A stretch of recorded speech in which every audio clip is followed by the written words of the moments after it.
Good morning. So I was planning today, and I still will, talk about some completely different work, which is also joint with Ben Morris. So today will be somewhat Ben Morris day, but I'll do that in the afternoon. And this morning, I want to talk about some progress towards the characterization of cutoff, the cutoff phenomenon, which I'll remind or define for you a little later. But before getting into that, I want to just state what is kind of the key tool that's, or a key tool that's used in this work, which is result in about Markov operators from the 1960s, which hasn't really been used by kind of our mixing community until recently. So let me highlight this before another pen. Okay.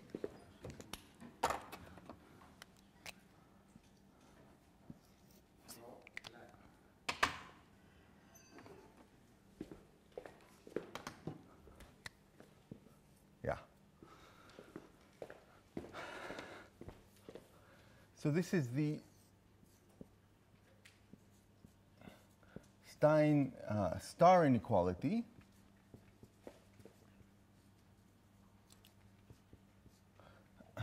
So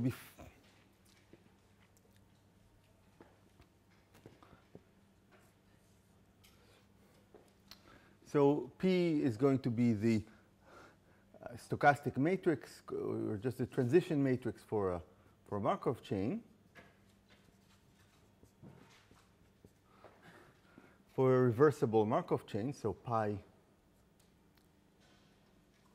Remember, pi is the stationary measure, and we're going to assume reversibility.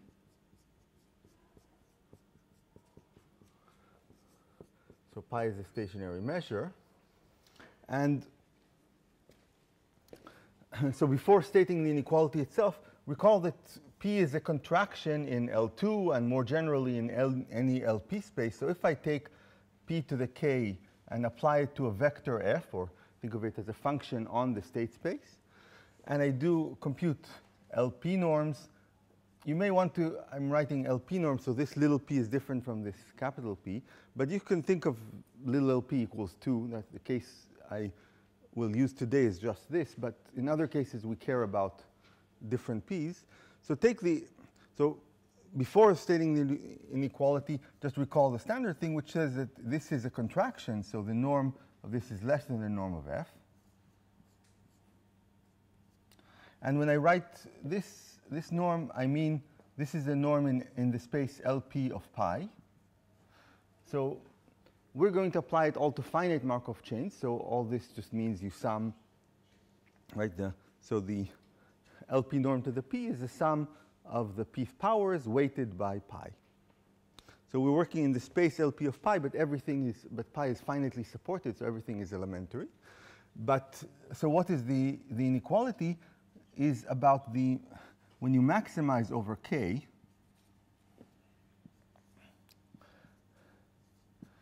pkf, and so suppose that so let's add the assumption that P is lazy. So remember that Pxx is greater or equal to half. Then when you do this maximization, so again, what does this mean? P to the kf is a function obtained by multiplying, or the vector obtained by multiplying f by P from the left k times. Or you can think of it as a function given the function f. P to the kf is a new function on the state space, which is just P to the kf at the point x is the expectation of f at the point you will get by running the chain for k steps forward. So now that we understand what is P to the kf, so this is, for each k, we can do a max, or in general, a sup over k.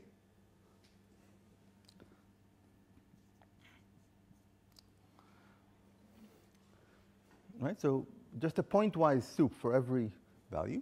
And the inequality is that this is still less than that with a correction factor, which is the adjoint exponent, the conjugate exponent.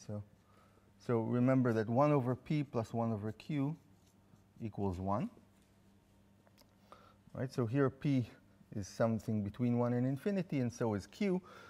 The main case today is just little p and little q are both 2. Okay. P norm. And this is also the p norm, yes. Thank you. Okay, so how come the soup is inside of the norm? that's what makes it, that's what gives it content, right? If it was outside, then it would just follow from this with the, and I wouldn't need this constant. So this is known as a maximal inequality. So we have quantities that we can bound the norm of, but then we are taking a pointwise maximum, right? So p to the kf is, for every k, it's a vector. And look at the, now you can look at a specific entry, like the 7th entry, and for every k, and now take a maximum or a sup over all k's. So this gets, right? If you have a sequence of vectors, and or functions, right? And you just take the sup of these, the pointwise supremum of these functions. For every value, you take a sup, right? So this. No, the sup is over k. That's why I write sup over. So for each x, you take the sup over k of p to the kf at the point x. It's just a sup of a family of functions. Okay, so we're not maximizing each of these functions over x. We're maximizing the family of functions over the parameter k. So I find this inequality quite surprising and impressive. It was proved by Stein in 1961, not with this constant, with a worse constant. Really a very clever, so the paper is just 2 pages.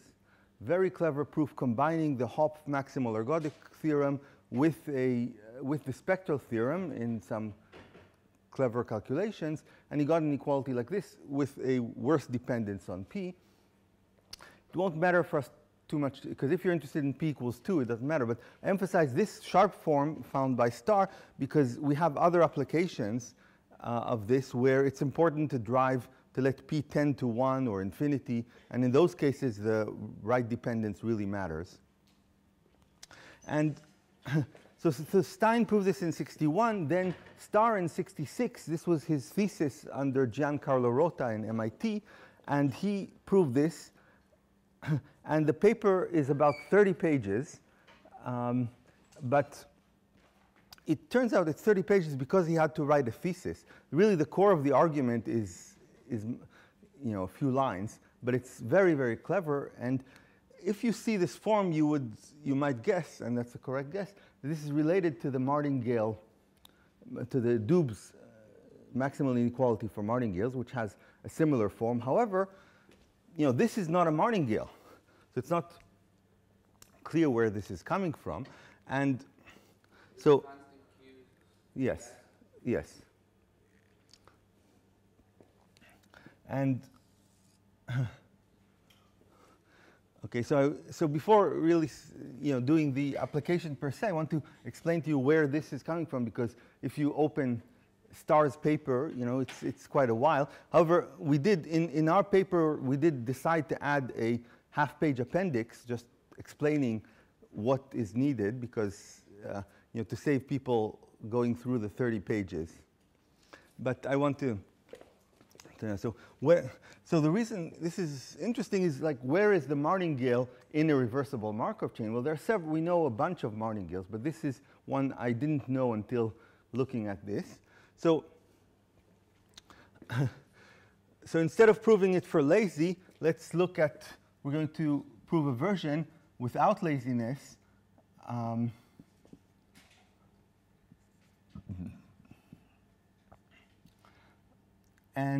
But we're just going to look at even times. So in fact, a lazy chain observed at all times can be always reduced to a different Markov chain examined only at even times. So was their result for lazy chains? Their result was, it's general chains, but for even times. Oh. Okay, in fact, you can easily go from even times to all times just by losing a small constant, but just by losing a factor of 2 in the constant. So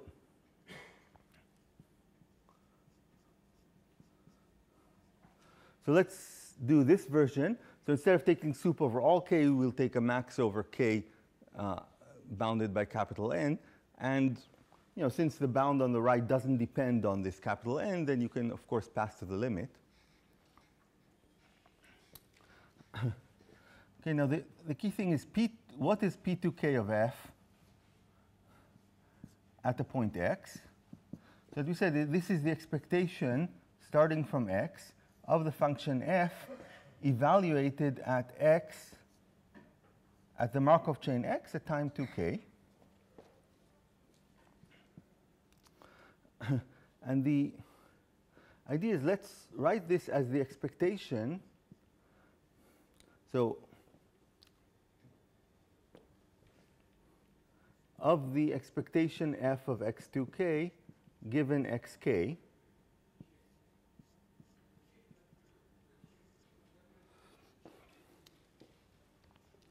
right? So we just are using the Tower property of conditional expectations. And let's call this expression Rk. Now, I see I did. Right, so when we, right, so this is Lp of pi. Okay. So now, so this is all fine. Now we're going to take x itself instead of being. Okay. So now we're going to look at.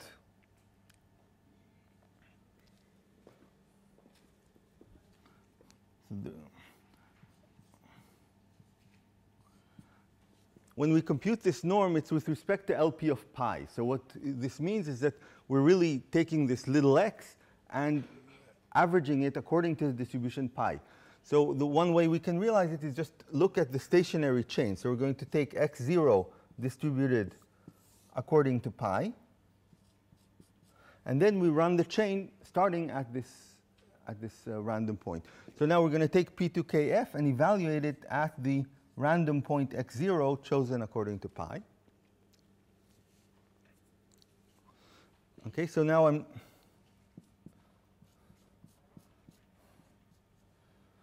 so x0 is now not chosen, not a specific point, but according to pi, and we still have this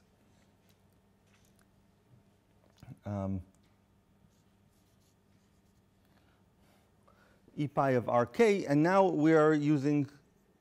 Right, we're fixing this convention that x0 is going to be chosen according to pi. And I claim that when x0 is chosen according to pi, then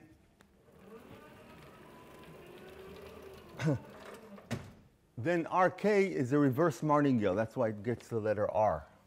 So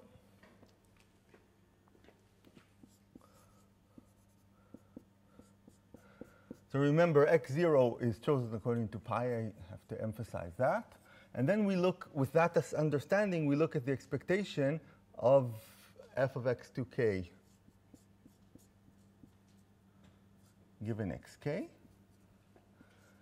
And now comes the nice trick, because if x0 is distributed according to pi, then so is xk. Now, so xk is a point according to pi, and x2k is just the point obtained by running the chain forward k steps. But the chain is reversible, and if you started at stationarity, run it forward k steps, this has exactly the same distribution as running backward k steps. So this Rk, this is a function of xk. It's measurable with respect to xk, but it's the same function if I look at the expectation f of x0 given xk.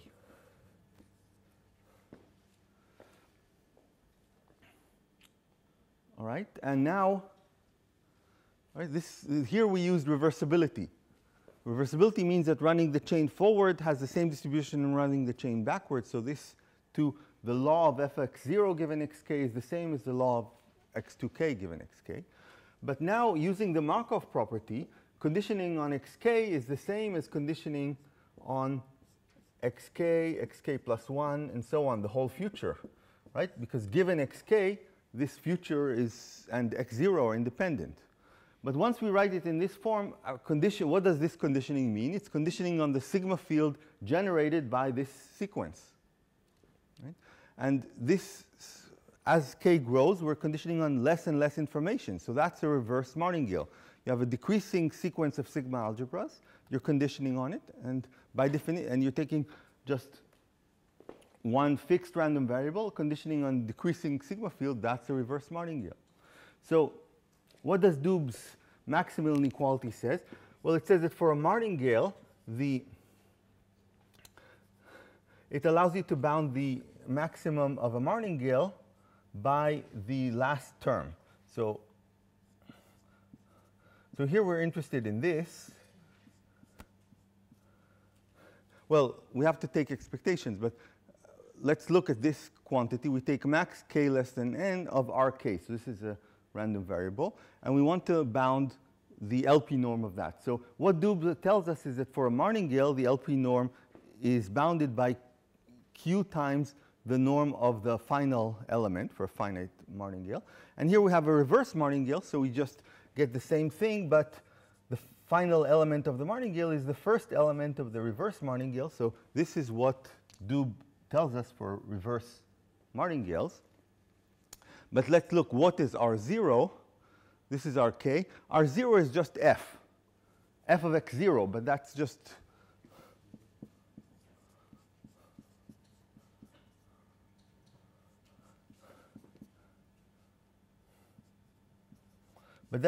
our definition. When we write norm f of p, we mean norm within LP of pi, so this is the same thing. Okay, so the LP norm of this is bounded by q norm fp, and then the rest just follows because conditional expectation is a contraction.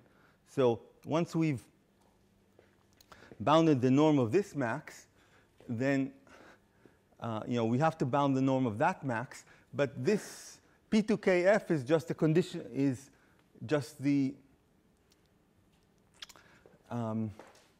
so I should write this. So E pi of Rk, let me rewrite that.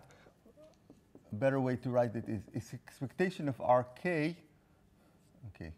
maybe, yeah, this notation was actually confusing. Let me erase that. What I should write is the expectation of Rk given x0. Because this E pi Rk is confusing because that is like that's a number. So this is what I should have written. So I take P2KF as a function. It's not a constant. And I'm looking at, it's a random variable.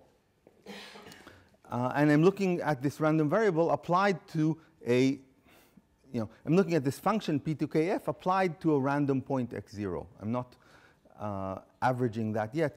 So this is exactly the expectation of Rk given x0.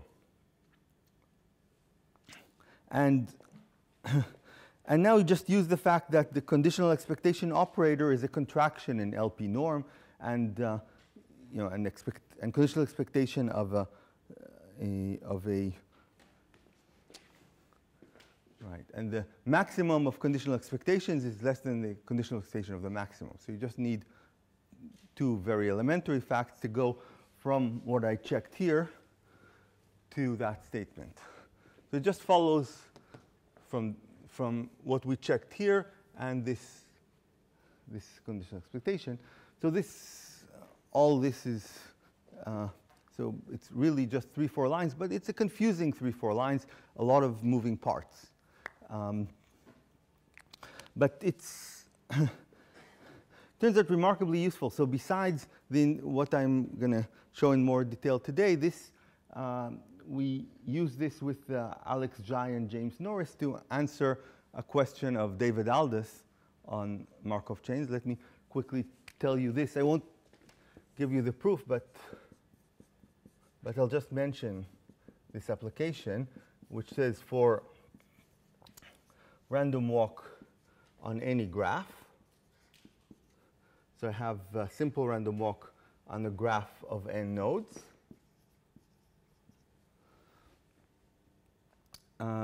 I'm taking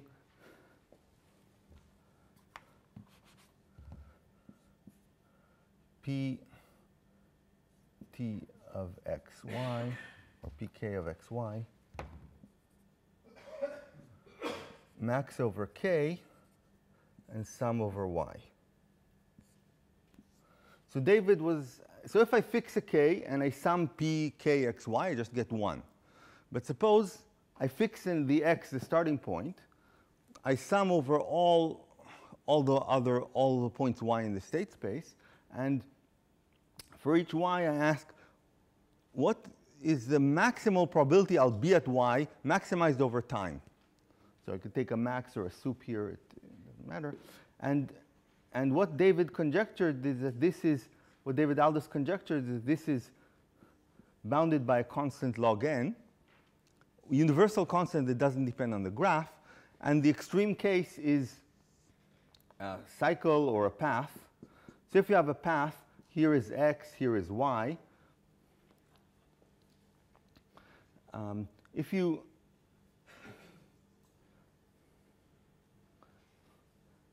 If the distance here is some number L, then if you look at time k, which is L squared, the probability to go from x to y is going to be about 1 over L. Right? And that's the order of the max. So in this example, when you sum over all these points, you're going to get a sum of 1 over L. So you're going to get a harmonic series, which will give you a log n.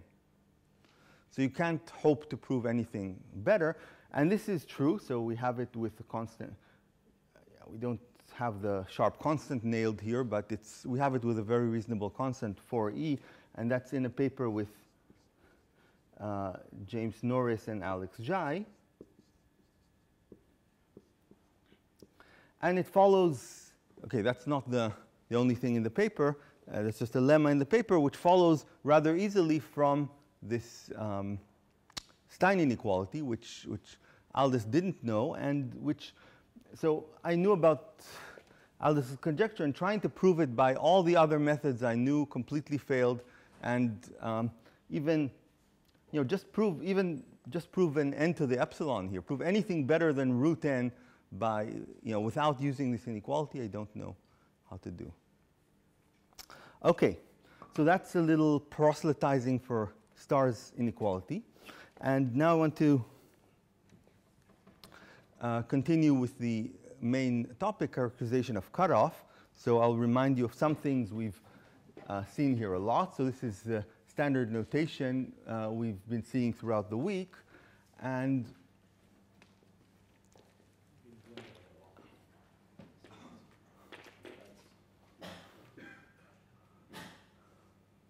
thank you.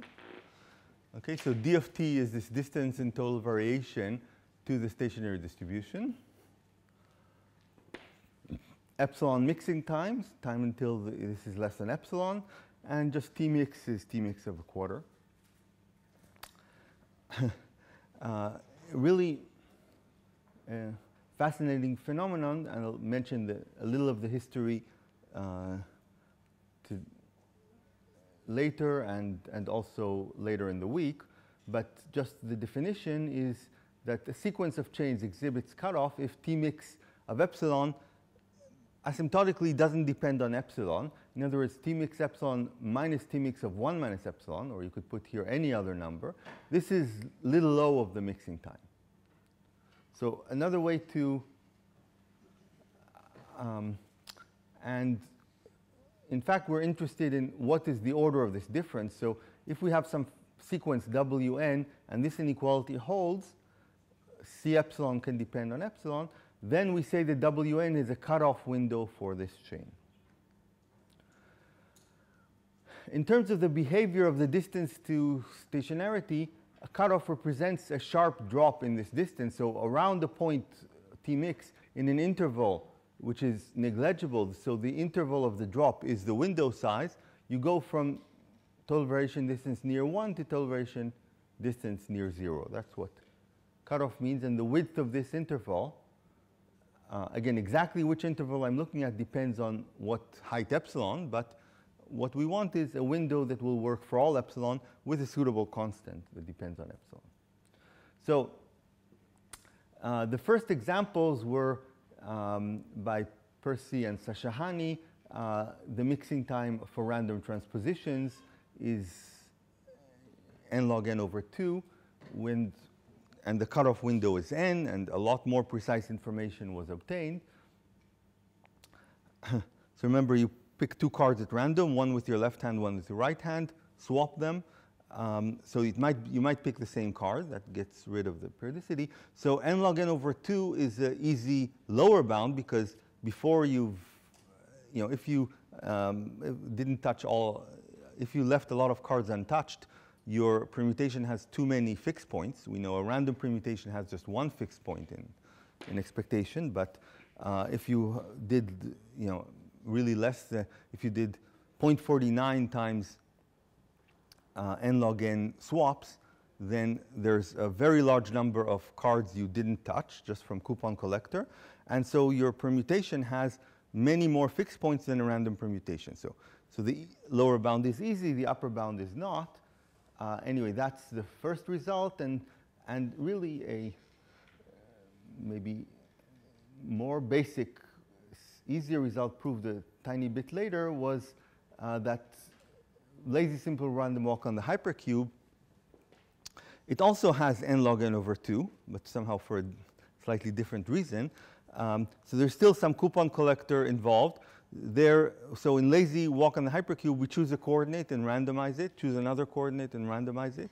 So by randomize, I don't mean necessarily flip it, you just replace it by a random bit. So you have n bits. Each time you choose a bit and replace it by a random bit.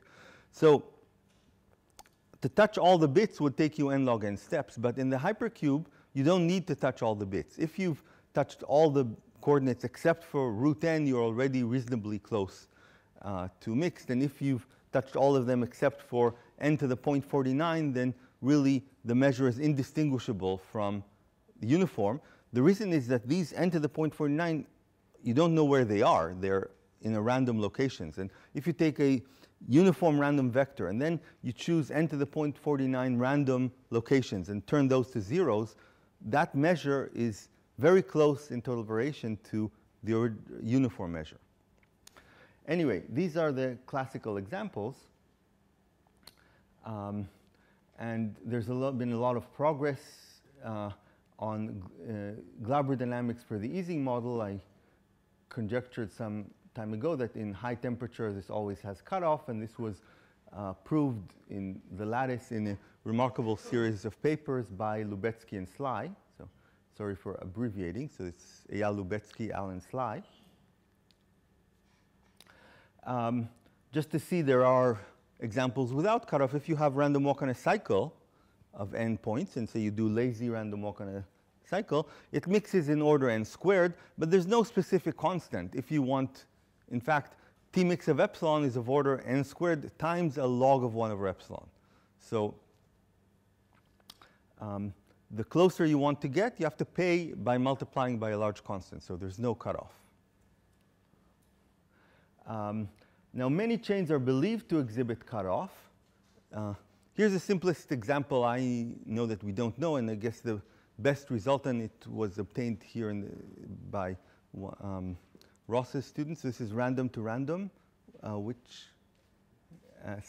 you have n cards, you choose a card at random, pull it out, put it back in a random position. Okay, so it's order n log n of these moves are needed, but the exact constant is not known. Conjectured to be, Percy conjectured 3/4, and that's now. So who is the student? Eliran Subad. Right, Eliran proved a lower bound of 3/4 n log n. We still don't know that as an upper bound. But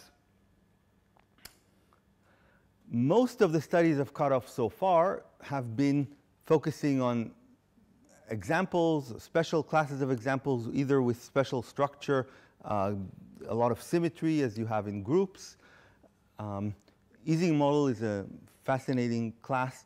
And this paper is part of an attempt to make kind of a more general theory. And we have something, but there's still much more to do. So in 2004, in a workshop that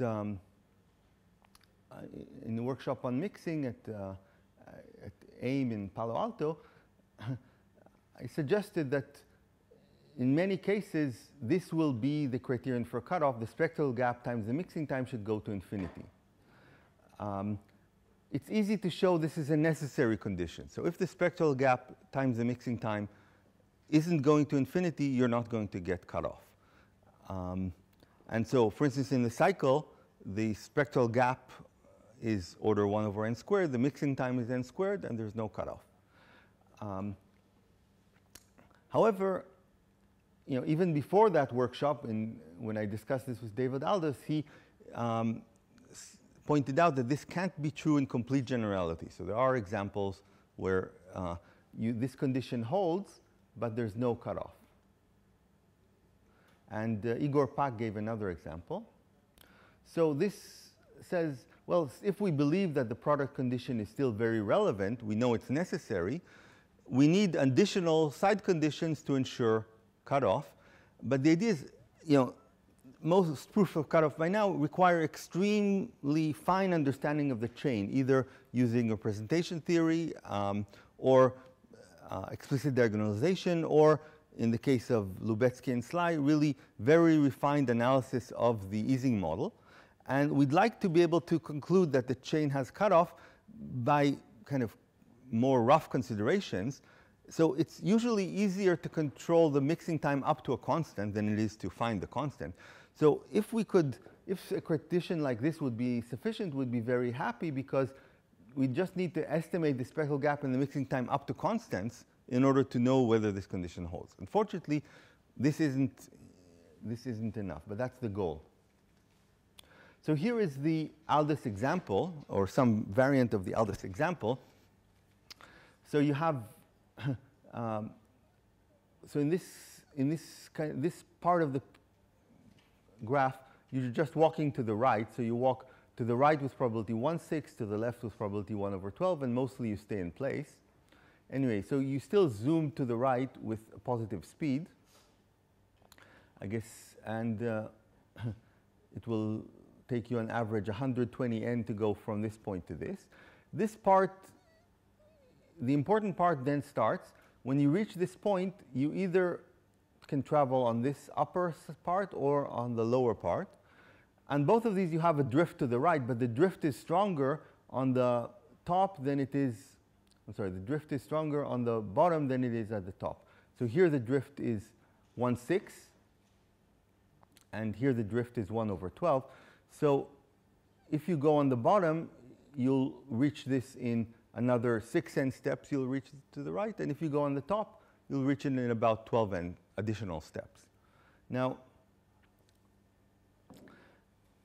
really reaching this right-hand point is the signature of mixing, because the way this chain is defined, it is reversible, and the stationary distribution grows exponentially as you move to the right. So if you look at the neighborhood, the small neighborhood of this vertex y, it contains almost all the stationary measure. So it's easy to show that mixing here is essentially equivalent to reaching y. But there are these two routes you could reach y. Once you're here, you might dawdle a little bit, but eventually you'll just decide, the particle will decide, is it going here or here, because there's a drift pulling it. And that's going to determine the time it reaches y. And from this, it's not hard to see that the profile of the distance to stationarity, it's near 1 until the first chance you have to reach the right is after time 126n. And at that time, you have a drop in the distance to stationarity. But still, there's a possibility that, so this drop corresponds to if you moved on the fast highway on the bottom. But there's still a possibility that you're moving here, and until the part of the mass corresponds to moving on the top can reach y, you don't mix. So you have a second drop at time 132n. Okay, of course, these parameters are somewhat arbitrary, but I hope you get the idea. And why is this? So this graph, this is actually a weighted expander. So you can check that for any set, its weighted boundary is at least a constant times its volume for any set of volume at most a half. So the spectral gap here turns out to be order 1. But of course, the mixing time is order n. So we see that the product condition holds, yet there is no cutoff. So I gave this example in such detail because this illustrates one of the enemies we have in trying to establish the product condition implies cutoff. Well, it doesn't because of, well, among other things, this possibility. So what goes wrong here is there's the vertex y or its neighborhood is a very large set, and we could hit this set in two ways that take very different times. So this suggests a connection between cutoff and concentration of hitting times, and this will connect to the talk Perla gave earlier in the week, where she explained the connection of mixing time and hitting time at the order of a constant. So we know that the mixing time up to constant is equivalent to the maximum over all large sets of the hitting time of that set. So I'm just going to skip here. So recall the theorem that Perla explained is that the mixing time up to constant is this th, where th is the maximum over all sets of measure at least a half of the hitting time of the set. Okay, she explained it with 1/8 here, but it's true with any threshold here, which is at most a half. And as she also told you why the threshold a half can't be improved in general here. Okay, so this is an equivalent up to constant, and here we'd like to sharpen it. So this is in the work with Hermon and Basu, where we'd like to sharpen it and show under the product condition this estimate up to constants can be replaced by ratio tending to 1.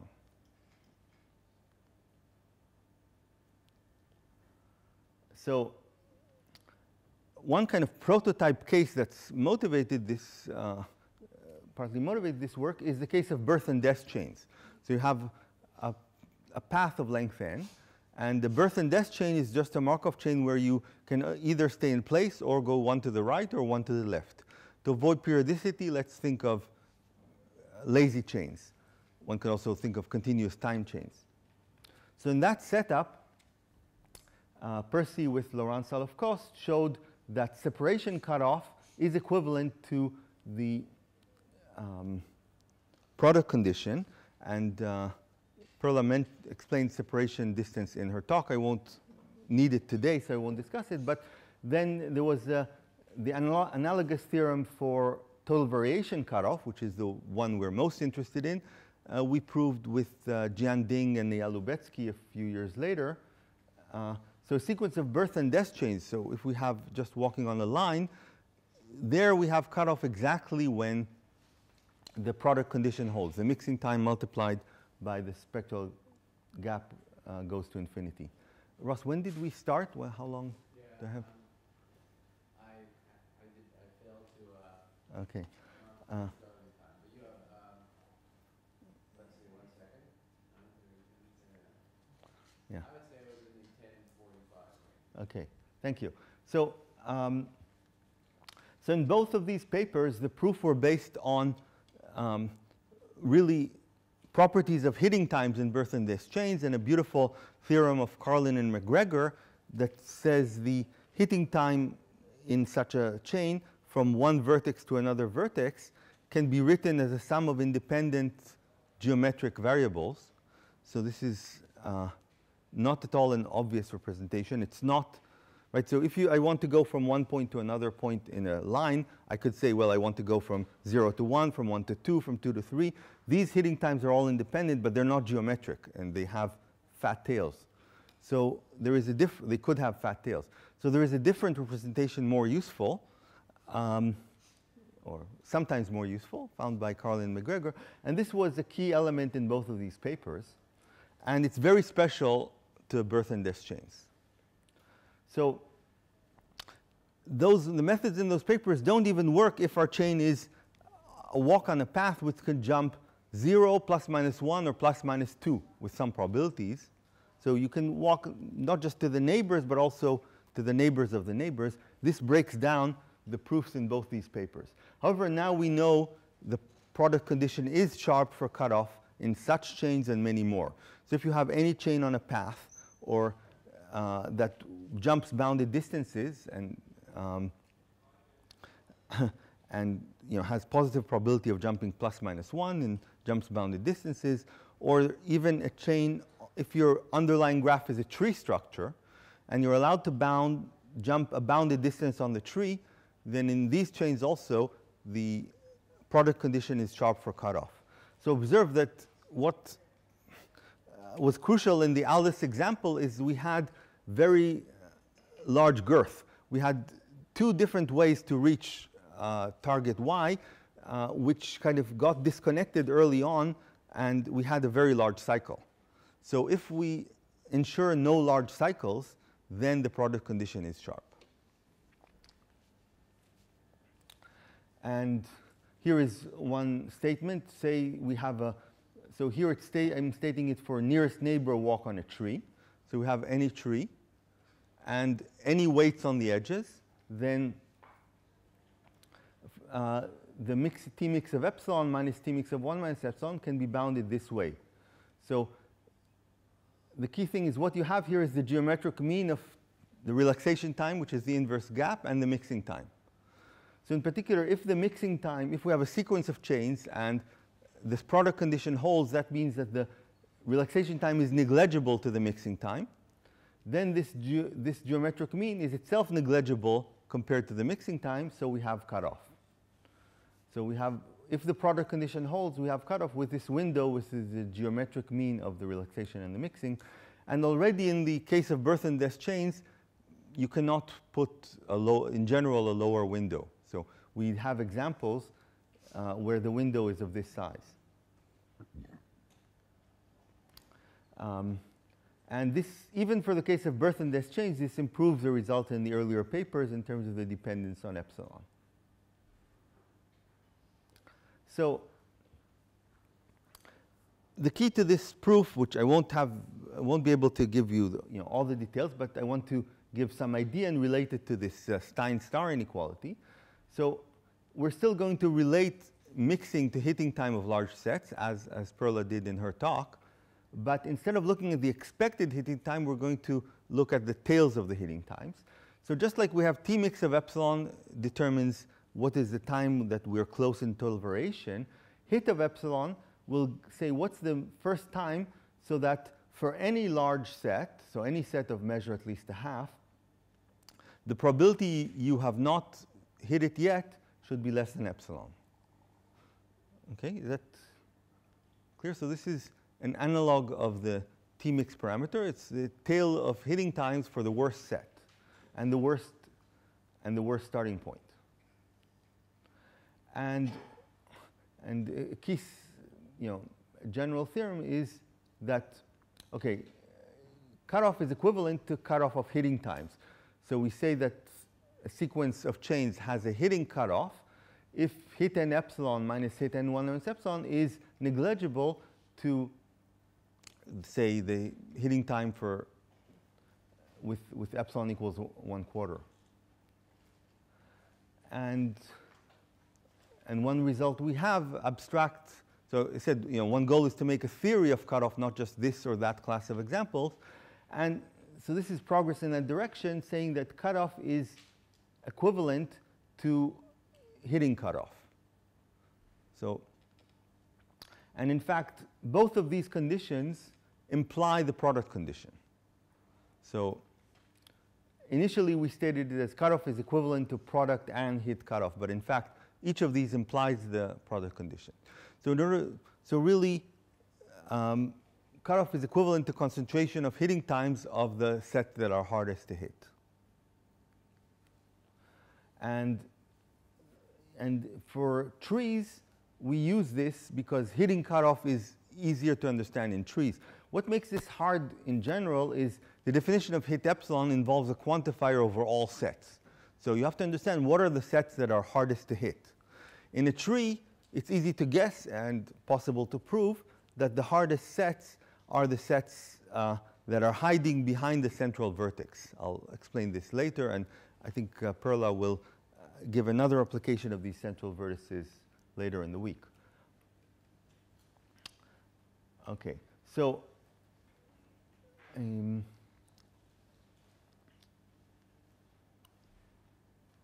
so let me. This is the abstract result, but it, always behind every yes. On your previous slide, when you had for trees, you didn't have reversibility. Yes. So the previous result was a chain which is restricted to walk on the edges of the tree. So those are always reversible. Right? So in the previous, let me go back. So when we say a Markov chain on a tree, what I mean there, I said it in words, but I didn't emphasize enough. I mean, in this statement, I'm assuming that the chain is only walking along the edges. Every step is along an edge of the tree. That forces reversibility.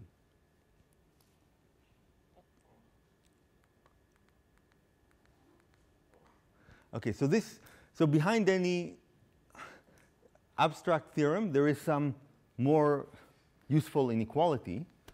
And this is the inequality here.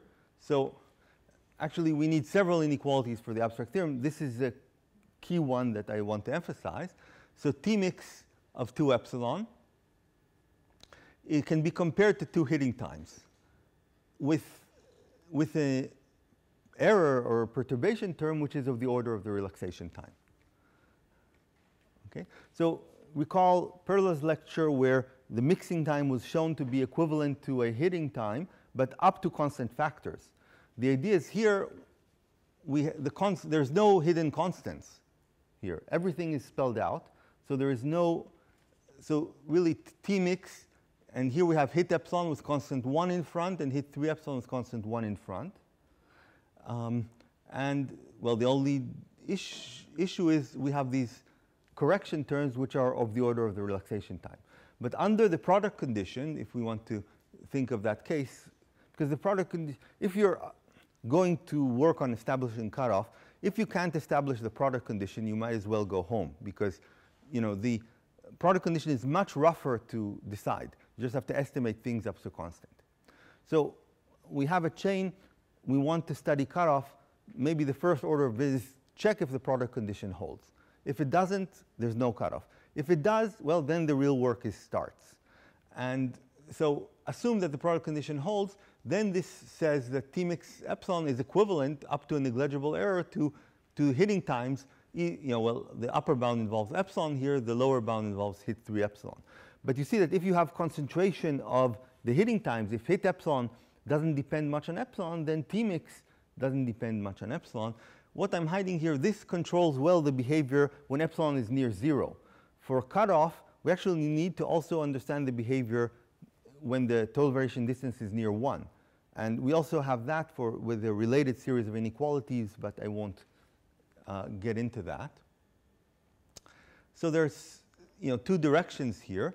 The easy direction, which again is, so this proof was very much modeled after the proof in the work with Perla, but in a different setting. So there's one direction which is if in order to mix, the chain must escape from small sets. So this is, in this inequality, it's always easier to bound hitting times from above by mixing times, and harder to go the other way.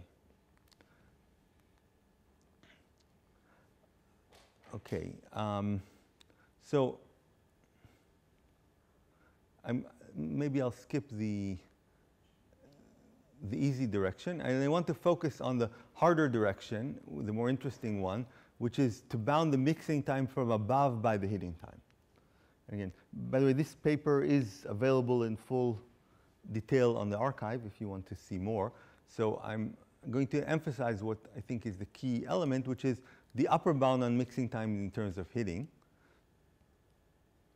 So we want to control the distance in total variation between the chain and the stationary distribution. So,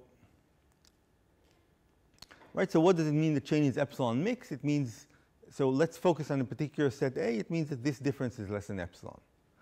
And we're going to get this epsilon mixing by finding a suitable certificate. So we're going to find a very large set G, so that if we hit G by time little t, then we're very likely to be mixed by time t plus s. And all that with respect to a set A. So for every set A, we're going to attach a certain set G. So hitting G by time t will serve as a certificate of being epsilon mixed at time t plus s with respect to A. So here is so I'm going to show in this talk just really one calculation. This is it. So we're going to write t for the parameter hit epsilon, and s for the relaxation time scaled by a log 2 over epsilon. And then the key inequality I stated before can just be written as t mix of 2 epsilon is bounded by t plus s. Okay, that's what we want to show. We want to bound mixing time from above by this hitting parameter plus a relaxation parameter. Okay, so this is a statement involving total variation distance on all sets A. So think of a set A.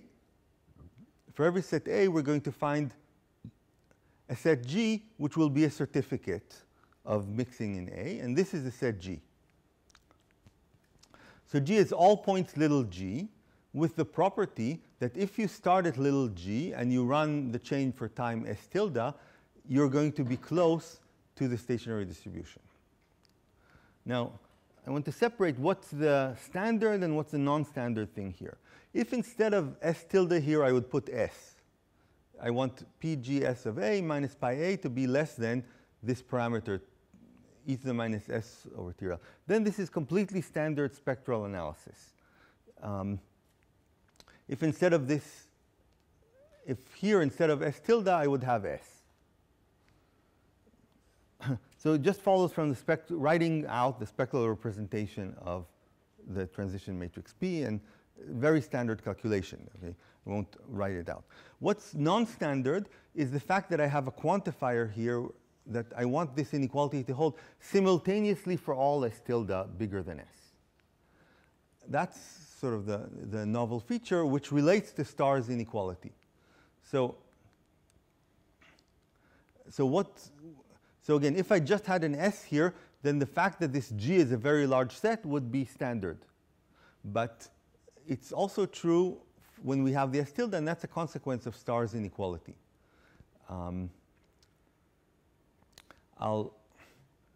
Okay, so you see that.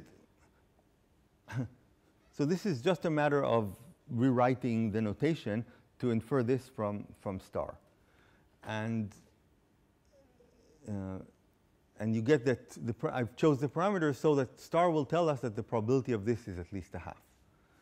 And if you believe that for a moment, okay, so this is just a consequence of stars inequality, then we know by the definition of t, which is hit epsilon, we know that the probability we fail to hit this set G by time t is at most epsilon. That's the definition of this hit epsilon.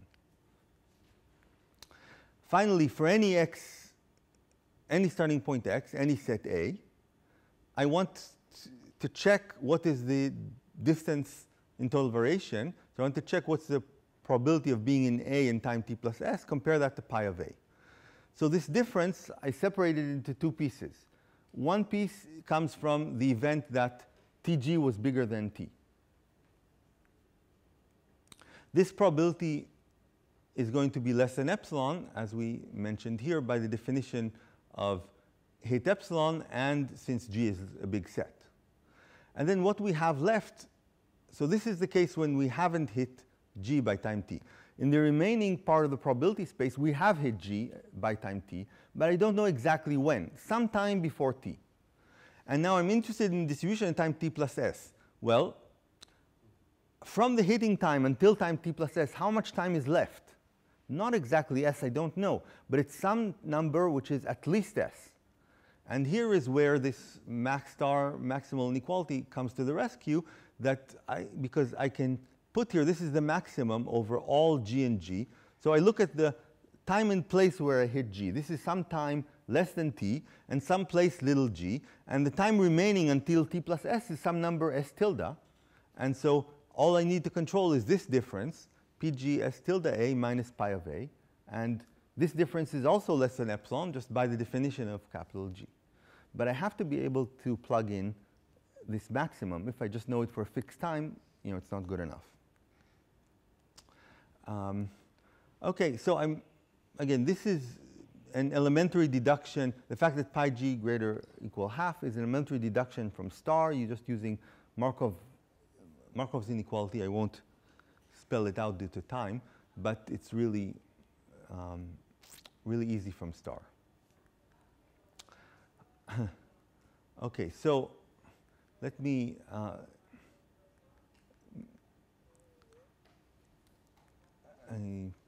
right, so this is, again, saying what star is, as I wrote there. OK, maybe I'll say a few words how we get the inequality we use from star.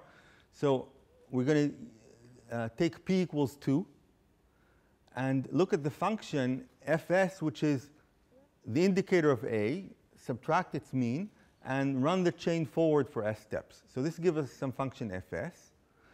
And g complement, so the set g as we defined it, its complement is, if you plug in the definitions, it's just contained in the set where fs star squared is bigger than 8 times the norm of fs squared.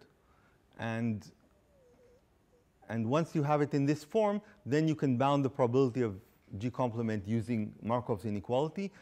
Because you know the norm of fs star squared, the integral of fs star squared is at most 4 times the norm of fs squared. So because we have the 8 here, we get the half. So tree structure can be used to determine the identity of the worst sets to hit. And OK, so a central vertex, let's see. A vertex is called central, and this is, again, used in several different places. A vertex is called central if when you remove it from a tree, the resulting components are all less than half the volume of the tree. Say we use pi to compute volume. Okay, so there always is a central vertex, and there are always at most 2. This is a nice combinatorics exercise. And if we have a central vertex and we have a starting point, then there's always a set hiding behind the central vertex with respect to that starting point. So if I start from x, I look at the central vertex. There are the set A of points I can't reach without passing through the central vertex. And this set has measure at least a half, because my component has measure at most a half. And these sets are the hardest sets to hit in a tree. So that's what distinguishes trees. In general spaces, it's hard to say what are the sets that are hardest to hit. But in a tree, we can understand it and hence complete the analysis of cutoff. So I'm going to skip most of the rest. And as I mentioned previously, the birth and death case, which was analyzed, was very sensitive because it used precise representations of hitting times. Now we have kind of a more robust criteria, so we can work with chains that on a segment that jump a larger distance.